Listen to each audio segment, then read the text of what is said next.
kita rangkai. Lumayan banyak, lumayan bervariasi, dan ini memang menjadi andalan masyarakat kalau misalnya lagi musim angin barat. Kenapa ini, Bang? Komo. Komo atau tongkol?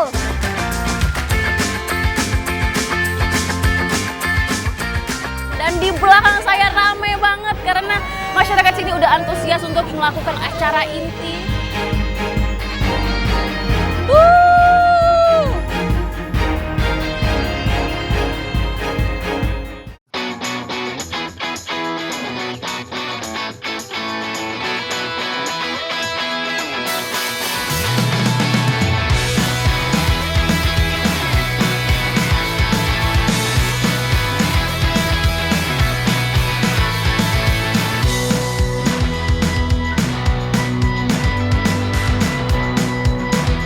Indonesia dianugerahi hasil kekayaan alam laut yang sangat berlimpah.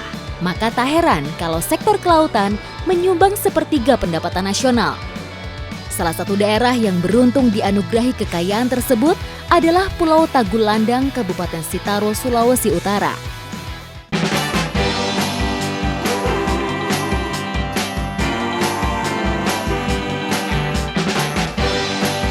Sudah di sini?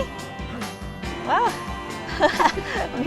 Ini dekat banget ini. Ini paling cuma sekitar 50 meter dari pasarnya. Kirain mau ke pulau situ udah siap-siap berpetualang. Ternyata ya, dekat saja Jo. Cara mendapatkan ikan boko terbilang unik, yaitu dengan menyebarkan rumbai plastik berbentuk pola lingkaran. Nantinya secara perlahan diameter lingkaran kecil dan ikan pun akan berkumpul menuju mulut jaring. Dalam metode ini dibutuhkan minimal 8 orang nelayan, 4 berjaga di sisi kanan dan 4 lagi di sisi kiri. Tangkapan pertama kami selesai. Ikan-ikan terperangkap di dalam jaring. Sayangnya tidak satupun boko yang tertangkap. Ternyata di luar dugaan kita tidak dapat ikan boko. Sebetulnya mungkin dikiranya ini menyedihkan. Nggak dapat ikan boko. Ternyata ini mujur ya, Pak. Karena dapatnya bobara. Ada 3 ekor, 4 ekor dan besar-besar.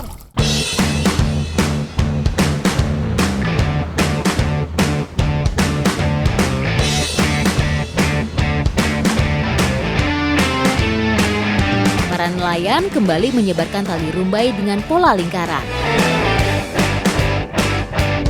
Nampaknya keberuntungan sedang berpihak kepada saya. Kali ini ikan boko berhasil masuk ke jaring.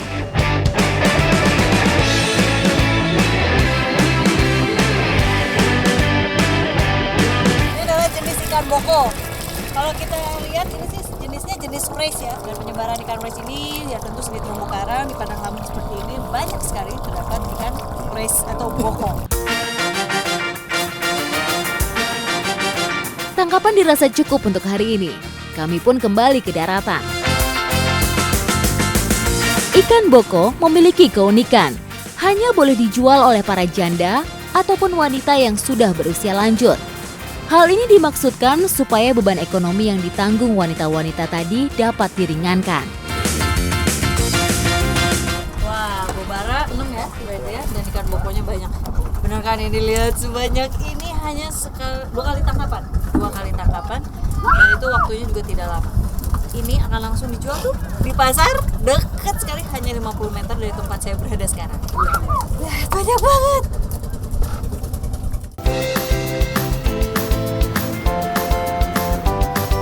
Selamat datang di Pulau Selayar. Sebuah pulau indah di ujung selatan Pulau Sulawesi ini kaya dengan hasil laut. Kini saatnya saya berburu ikan bersama para nelayan. Nah, ini kita lagi nyiapin alat, dan ini kegiatan yang menurut saya cukup unik sih sebenarnya, dan cerdas juga. Karena para nelayan Kampung Toru biasanya mereka selain melaut, mereka bikin alat untuk cari ikan, ini namanya bilah. Jebakan bilah disebut juga sero atau jaring tanam. Jebakan ikan ini memang banyak ditemui di wilayah perairan Sulawesi, Nusa Tenggara Timur, dan beberapa pulau kecil di Indonesia Timur. Alat dan bahan yang diperlukan untuk pembuatan bilah sangat sederhana, yakni jaring, tali, dan kayu. Bilah tidak bisa dipasang di sembarang tempat. Untuk mendapatkan hasil yang melimpah, jebakan ini harus berada di jalur lalu lintas ikan saat melakukan perburuan mencari makan di laut. Tak sulit untuk menentukan kawasan buruan tersebut. Jadi ini setelah dipasang ribuan batang kayu holasa dari bibir pantai sampai ke tengah laut. Nah, sekarang saatnya kita pasang jaring. Jadi fungsi jaring-jaring ini adalah untuk mengarahkan si ikan. Mengarahkan ikannya sampai ke tengah sana. Kita ada 3 pintu. Jadi itu yang akan nahan ikannya. Ini kan memang kita pasangnya kelihatannya di pasir ya. Karena ini lagi surut. Ketika pasang, ikan naik dan turun. Nah, ikannya akan nyangkut di pintu-pintu sana. Jaring terus dipasang hingga bagian terakhir atau disebut bunuhan. Cara kerja bilah sama dengan bubu. Ikan yang masuk akan mengalami kesulitan untuk kembali keluar. Setiap pagi, para nelayan pemilik bilah dapat langsung mengambil ikan yang terjebak. Dengan cara ini, nelayan hanya cukup melaut pada pagi hari dan tentu lebih hemat bahan bakar. Bukan hanya ikan, sampah-sampah yang terbawa pasang surut pun kerap masuk ke dalam kamar-kamar bilah. Tentu saja sampah yang terbawa ini akan dibuang oleh nelayan. Unik ya, ternyata jembatan ini bisa sekaligus digunakan untuk menjaga kebersihan laut. Ini bahaya, harus cepat, harus cepat. Ayo Pak, cepat. Itu ikan bonti, harus cepet banget sih kalau nanganin ikan ini. Soalnya dia tadi loncat dan loncatannya itu cukup tinggi. Jadi kita harus gesit. Dalam satu malam, jumlah ikan tangkapan bilah cukup beragam. Hal ini sangat bergantung pada kondisi gelombang. Namun sangatlah cukup untuk memenuhi kebutuhan tanpa harus menantang cuaca buruk di tengah lautan. Ini ikannya lagi kita rangkai sesuai dengan jenisnya, kemudian ukurannya juga. Dan ini, ya ampun, menurut saya ini lumayan banget sih. Padahal dalam jangka waktu 1 malam. Kemarin tuh udah diambil ikannya. Dan hari ini hasilnya lumayan banyak, lumayan bervariasi. Dan ini memang menjadi andalan masyarakat kalau misalnya lagi musim angin barat. Jadi kalau angin barat itu kan air keruh, angin kencang, masyarakat sulit untuk melaut. Nah, biasanya mengandalkan si bila ini, dan semakin keruh airnya, semakin banyak ikan.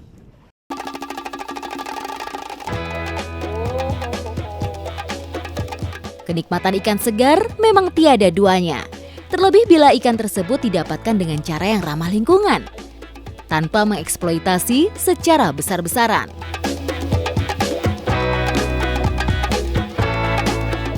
Dengan kekompakan nelayan menjaga kondisi lautnya, tak heran hingga saat ini Laut Selayar dijadikan sebagai lumbung ikan Pulau Sulawesi. Luar biasa memang. Orang lagi mau ngambil syuting.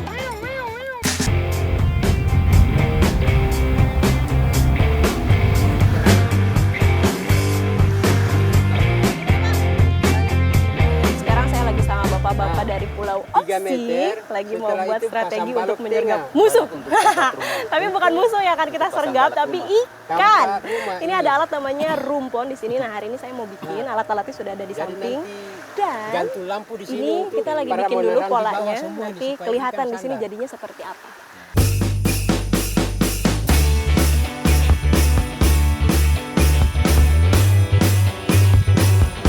Sekarang kita lagi proses pembuatan atapnya untuk rumahnya. Jadi nanti rumah ini untuk orang yang akan menunggu ikannya datang. Jadi biar tidak kehujanan, biar tidak kepanasan, dikasih atap.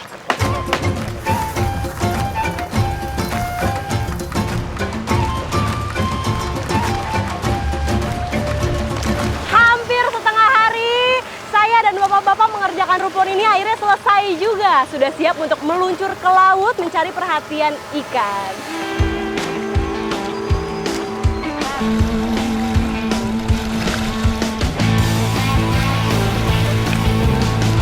Ya, sekarang saya sudah berada di dalam rumponnya. Ini ukurannya memang tidak terlalu besar, hanya muat 3-4 orang. Bambu kiri dan kanannya ada 4 lapis, memang terbukti rumponnya menjadi stabil walaupun sudah kena ombak, dia tidak terbalik. Jadi aman ya.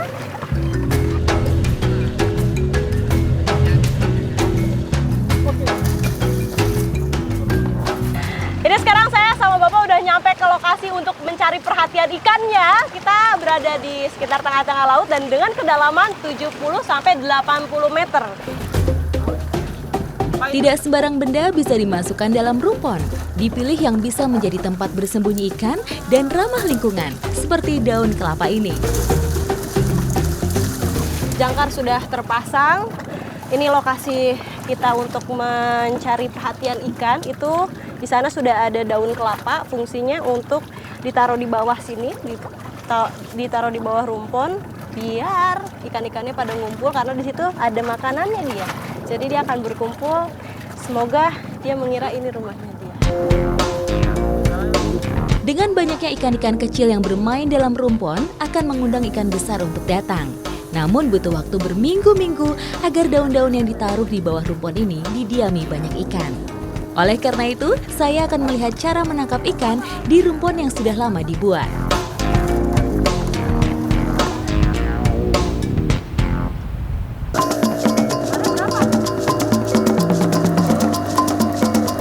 Gerombolan ikan atau populer dengan sebutan schooling fish menjadi target utama.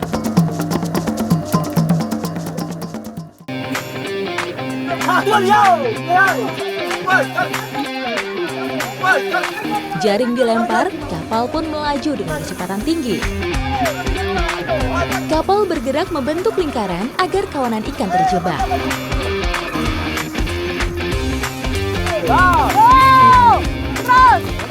Nah, proses untuk menjaring ikannya ini cukup cepat karena kalau misalnya lambat, ikannya akan kabur lagi dan jaringnya panjangnya sekitar 60 meter. Kebayang nggak? Semoga ikannya banyak. Kesigapan pemukul air sangat penting untuk menakuti dan menjaga ikan tetap berada di jaring.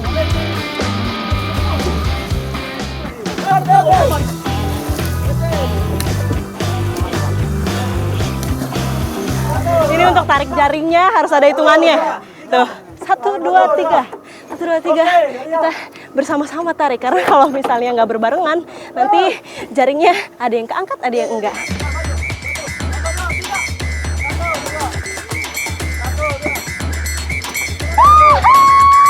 Kenapa ini, Bang? Komo atau tongkol?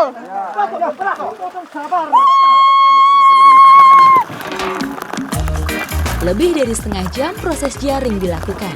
Benar-benar menguras tenaga. Kawanan ikan tongkol merupakan target yang biasa terjaring. Sebuah hasil yang menurut saya luar biasa.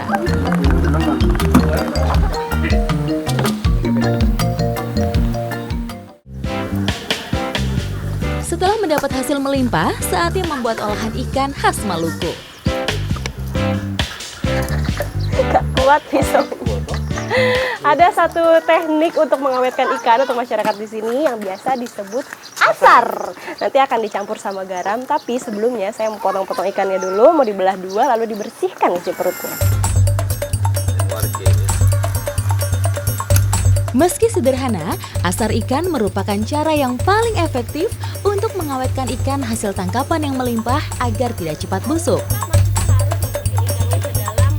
Nah, ikan yang sudah dibelah dua seperti ini, lalu dimasukkan ke dalam air garam, fungsinya itu sebenarnya untuk memperlambat proses pembusukan dan juga memberikan rasa ya Om ya. Ini proses pengasarannya sudah mau dimulai sebelumnya, tapi ikan-ikannya harus dimasukin dulu ke dalam wayak kalau di sini sebutnya. Jadi seperti bambu yang dibentuk untuk menjepit ikannya pada saat nanti dibakar. Gimana Bapak? Asap dari hasil pembakaran inilah yang akan mematangkan ikan. Untuk menghasilkan asar ikan yang sempurna secara rasa dan aroma, biasanya menggunakan jenis kayu keras atau kulit kelapa untuk bahan bakar.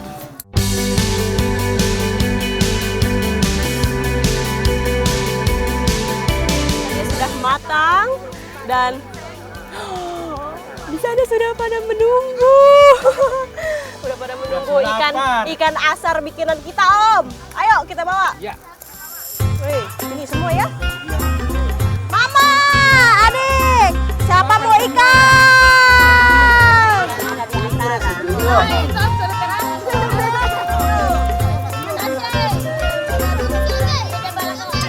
Yang tadinya Pelajaran yang saya dapatkan di Pulau Osi ini sangat banyak. Saya bisa belajar untuk mengawetkan ikan dengan cara sangat tradisional dan dimakannya pun rame-rame bareng-bareng. Ikuti jejak saya, Jajak Petualang!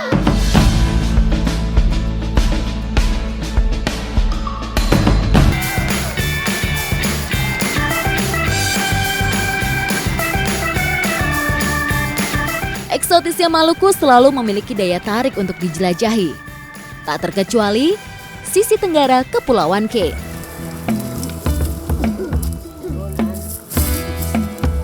Tradisi hela tali merupakan kegiatan mencari ikan bersama-sama. Sudah dilaksanakan secara turun-temurun. Bahkan menurut warga, sudah dilakukan sejak tahun 1800-an. Di Desa Saper, semua peralatan hela tali masih dilakukan secara tradisional.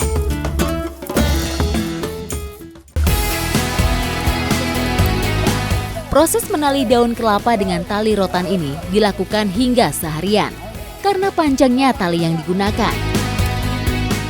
Walaupun tidak bisa ikut serta mengikat tali, saya terpesona dengan kebersamaan warga di sini.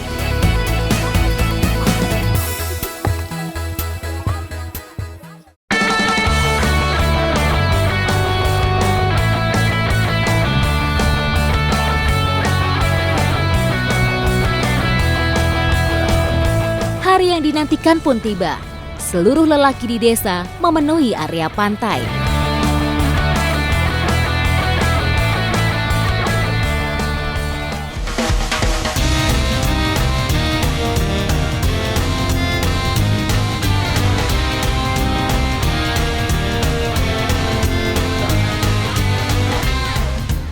Di belakang saya banyak banget perahu, udah seperti konvoy.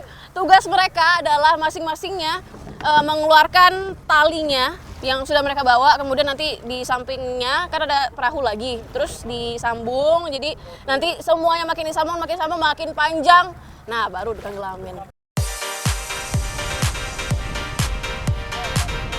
Proses helat tali harus dilakukan saat surut air laut, agar jarak tali dengan daratan saat menarik tidak terlalu jauh.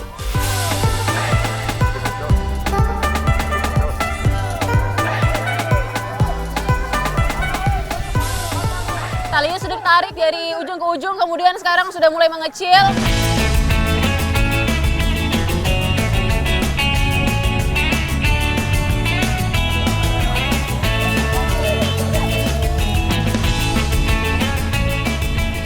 Karena saya gregetan, ingin ikutan nyemplung. Udahlah, langsung aja ikutan nyemplung sekaligus bantuin cari. Ketika ada mulai berteriak, itu tanda ikan sudah banyak dan tali harus cepat ditarik. Saya nggak ngerti mereka ngomong teriak-teriakin apa, yang penting seru banget.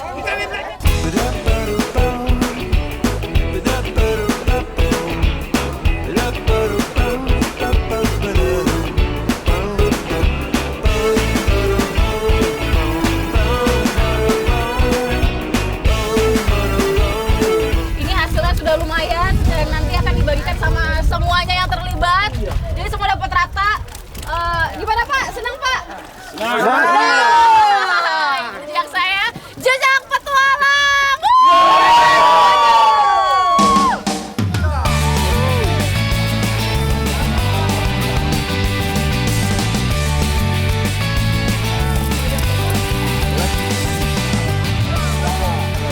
Nah, jadi di belakang saya adalah hasil tangkapannya. Menurut saya sudah banyak banget.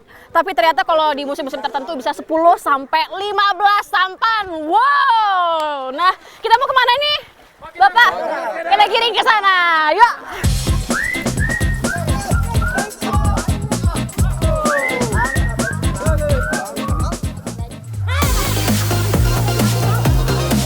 Saatnya mengolah hasil tangkapan hari ini. Tidak perlu bumbu untuk memasak ikan yang masih segar ini, karena rasanya pasti gurih dan manis.